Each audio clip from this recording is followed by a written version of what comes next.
పెట్టేయండి ఆ హిందువుల గుడిని.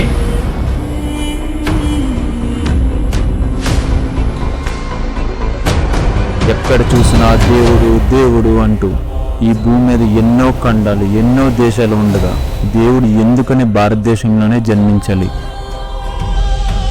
మనం చూస్తూ ఉంటాం, వీధిలో కుక్కలు మురుగుతూ ఉంటాయి, కానీ చూస్తే ఏముండదు.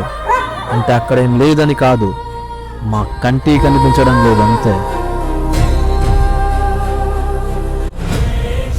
నాకు ఎలాగైనా నీలమాధవుడు కావాలి విద్యాపతి.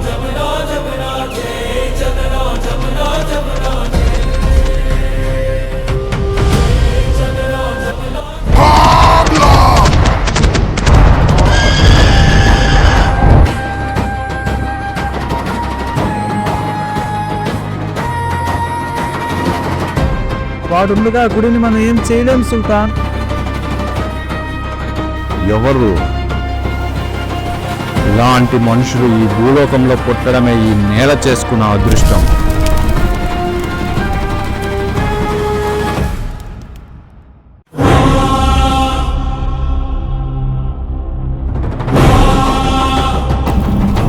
ఇప్పుడు నా బాణం వెళ్ళిందంటే అది నీకు మరణం కాదు, అధర్మానికి ముగింపు.